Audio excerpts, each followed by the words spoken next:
Hello my lovely audience, welcome back to my channel. आज हम करने वाले हैं HP PGD commission BEd part का जो आपको 20 मार्क्स की CDP या चाइल्ड साइकोलॉजी आनी है उससे रिलेटेड MCQ। चैनल पर नए हैं, चैनल को अभी तक सब्सक्राइब नहीं किया है तो सब्सक्राइब कर दें और वीडियो अच्छी लगती है तो वीडियो को लाइक भी करें। फर्स्ट क्वेश्चन है, which of the following attributes denote great strength of a teacher? Full-time active involvement in the institutional management, setting example, willingness to put assumptions to the test या acknowledging mistakes। क्या attributes होने चाहिए, गुण होने चाहिए या जो किसी भी अच्छे टीचर की स्ट्रेंथ को डिनोट करते हैं? हमेशा फुल टाइम एक्टिव इन्वॉल्वमेंट होना चाहिए उसका, एग्जाम्पल सेट करे, या विलिंगनेस होनी चाहिए उसकी, या फिर एक्नॉलेज मिस्टेक्स। क्या होना चाहिए? तो full time active involvement institutional management में नहीं, बच्चे के लिए चाहिए होती है ना। तो एग्जाम्पल्स तो सेट करने हैं क्योंकि आप बच्चे से जो एक्सपेक्टेशन चाहते हो वो एग्जाम्पल आपको खुद सेट करना पड़ेगा, पहले रोल मॉडल बनना पड़ेगा। विलिंगनेस भी होनी चाहिए आपकी, अपनी मिस्टेक्स को एक्नॉलेज भी करना चाहिए आपको। तो B, C, D ये तीनों ही इसके करेक्ट ऑप्शंस हैं, है ना। क्योंकि टीचर का मेन काम मैनेजमेंट नहीं है, टीचिंग आता है। मैनेजमेंट में इन्वॉल्व होता है but full time active involvement रहेगा तो टीच कब करेगा वो, है ना। नेक्स्ट है, what are required for good teaching? Good teaching में क्या होना चाहिए? डायग्नोस करो आप, मतलब बच्चे की प्रॉब्लम्स को डायग्नोस करो, उसकी नीड्स को फाइंड आउट करो, उनकी रेमेडी करो, डायरेक्शन दो, फीडबैक प्रोवाइड करो। तो सब कुछ ही होना चाहिए। हमें बच्चे की नीड्स का पता होना चाहिए, तभी हमें इंडिविजुअल डिफरेंसेस का पता चल पाता है, और जो भी बच्चे की नीड है, ज़रूरत है, उसके अकॉर्डिंग रेमेडी करनी चाहिए, हमें डायरेक्शन प्रोवाइड करनी चाहिए, और बीच बीच में फीडबैक भी प्रोवाइड करते रहना चाहिए जिससे बच्चा अपने में सुधार करता रहे, है ना। तो ये सब कुछ ही होना चाहिए। तो राइट आंसर है 1। नेक्स्ट है, in which teaching method learners participation in made optional and proactive? Proactive कब होती है, ऑप्टिमल कब होती है? डिस्कशन मेथड में, बस सेशन में, ब्रेनस्टॉर्मिंग में, या प्रोजेक्ट मेथड में? तो प्रोएक्टिव कब होता है बच्चा, या किस टीचिंग मेथड में लर्नर का पार्टिसिपेशन जो है ऑप्टिमल और प्रोएक्टिव रहता है? प्रोजेक्ट मेथड में रहता है। प्रोजेक्ट मेथड में क्या किया जाता है, बच्चे को कोई भी टास्क करने को दे दिया जाता है, कोई प्रोजेक्ट करने को दे दिया जाता है, और लर्निंग बाय डूइंग रहता है। समटाइम बच्चा एक ग्रुप में काम करता है, समटाइम इंडिविजुअल करता है ना। मतलब वो प्रिंसिपल ऑफ यूटिलिटी का ध्यान रखा जाता है, principle of learning by doing का ध्यान रखा जाता है ना। तो उसका राइट आंसर जो है वो 4th होगा। नेक्स्ट है, effectiveness of teaching has to be judged in terms of?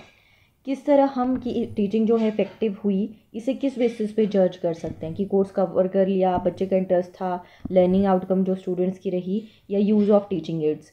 तो टीचिंग इफेक्टिव रही ये तभी पता चलेगा जब लर्निंग आउटकम आएगी, है ना। बच्चे का जैसे रिजल्ट कैसा है, उसने कितना सीखा, एक्चुअल में वो कितना जानता है, उसके बिहेवियर में क्या मॉडिफिकेशन हुआ, इसी से हमें पता चलेगा। अगर वो पॉजिटिव है मतलब जो टीचिंग थी वो इफेक्टिव रही, प्रभावपूर्ण रही। तो राइट आंसर होगा 3rd।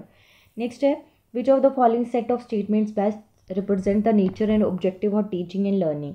टीचिंग और लर्निंग का बेस्ट ऑब्जेक्टिव कौन सा स्टेटमेंट यहाँ पे दर्शाती है? Teaching is like selling and learning is like buying. ऐसा होता है क्या? नहीं, है ना। Teaching is a social act while learning is a personal act. बिल्कुल सही बात है। Teaching implies learning whereas learning does not imply teaching. ऐसा है क्या कि teaching implies learning whereas learning does not imply teaching? ये भी ऑब्जेक्टिव है। Teaching is a kind of delivery of knowledge by learning is like receiving it. सिर्फ receive करना ही नहीं होगा लर्निंग, है ना। बिहेवियर में मॉडिफिकेशन, चेंजेस भी आने चाहिए। Teaching is an interaction and is triadic in nature whereas learning is active engagement in a subjective domain. बिल्कुल सही बात है। तो राइट आंसर आ जाएगा BCE। सेकेंड इसका करेक्ट ऑप्शन होगा, है ना। बाकी 2 स्टेटमेंट गलत है यहाँ पे। नेक्स्ट है, in which year education commission under the chairmanship of doctor DS Kothari was set up? Doctor Daulat Singh Kothari की चेयरमैनशिप में ये जो एजुकेशन कमीशन था ये कब सेटअप किया था? 1964 में, और इसने अपनी जो रिपोर्ट थी वो 1966 में सबमिट कर दी थी। उसी के बाद 1968 में हमारी एजुकेशन पॉलिसी आई थी।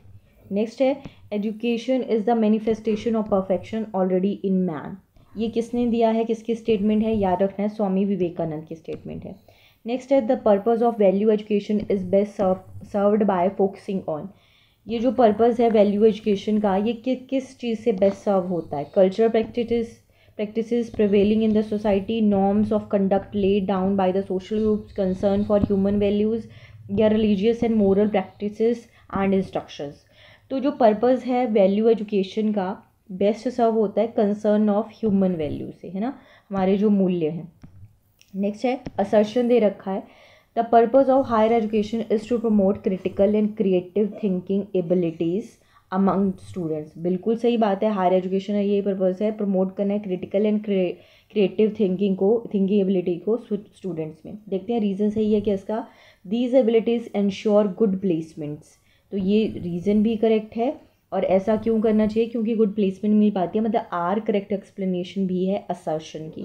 तो right answer both A and R correct. And sorry, these abilities ensure good placement. सिर्फ गुड प्लेसमेंट के लिए नहीं होना चाहिए कि बच्चा क्रिटिकल और क्रिएटिव बने, कि सिर्फ उसकी अच्छी जॉब मिल जाए, इसके लिए नहीं होना चाहिए, है ना. तो सिर्फ यही करेक्ट एक्सप्लेनेशन नहीं है. ये तो सही बात है कि एबिलिटी से जॉब प्लेसमेंट इंश्योर हो जाता है, बट अगर हम बात करें कि पर्पज़ है हायर एजुकेशन का, तो नहीं, ये पर्पज़ नहीं है सिर्फ प्लेसमेंट मिल जाना. तो ए और आर करेक्ट तो हैं, बट आर करेक्ट एक्सप्लेनेशन नहीं है ए का. तो राइट आंसर है यहाँ पे बी. ठीक है. नेक्स्ट है स्वयं इज़ ए पोर्टल फॉर. स्वयं की फुल फॉर्म क्या है, ये आप कमेंट करके बताओगे स्वयं की फुल फॉर्म क्या है ना. और ये किसके लिए है portal. Promoting high quality education, improving access to high quality education, या फिर telecasting high quality education content free of charge. तो इसका जो और लास्ट दे रखा है बी और सी, तो उसके अकॉर्डिंग देखें बिल्कुल सही है. टेलीकास्ट करते हैं यहाँ पे high quality education content free of charge, free में मिलता है ना. स्कूल लेवल से लेकर हायर एजुकेशन तक यहाँ पे आपको फ्री कंटेंट मिल जाएगा, जिसमें PDF भी रहता है, इवैल्यूएशन भी रहता है, वीडियो लेक्चर्स भी रहते हैं, डाउट सेशंस भी रहते हैं, सब कुछ मिल जाता है. और इससे इम्प्रूव होता है access to high quality education, क्योंकि बहुत सारे ऐसे बच्चे हैं जिनकी अच्छी गुणवत्ता वाली शिक्षा तक पहुंच नहीं है. तो ये भी सही है, ये भी सही है ना. तो इसके अकॉर्डिंग जो ऑप्शन देखें तो डी ऑप्शन बनता है बी एंड सी. नेक्स्ट है a group technique use to develop many ideas in a relatively short time. I think इसका आंसर आप सबको पता है, ब्रेनस्टॉर्मिंग इसे कहा जाता है. ब्रेनस्टॉर्मिंग में क्या किया जाता है, कोई प्रॉब्लम बच्चे के सामने दे दी जाती है, कोई टॉपिक दे दिया जाता है और बच्चों को बोला जाता है कि क्विकली जितने भी आइडियाज़ आपके माइंड में आ रहे हैं उनको एक्सप्रेस करते जाओ, जिसमें बीच में किसी तरह का क्रिटिसिज्म आलोचना नहीं होती है. लास्ट में एनालाइज किया जाता है, वैल्यूएट किया जाता है कि क्या नई आइडियाज़ निकल के आए, है ना. तो उसे किसका नाम दे देते हैं, ब्रेनस्टॉर्मिंग का. आज के लिए लास्ट क्वेश्चन है, what is the first step in problem solving. Problem solving भी एक मेथड है किसी प्रॉब्लम को सॉल्व करने का, है ना. तो फर्स्ट स्टेप क्या रहता है, तो अगर हम बात करें कि सबसे पहले हमारे सामने क्या होना चाहिए, कोई प्रॉब्लम होना चाहिए, है ना. तो identify and analyse the problem, first step तो यही है.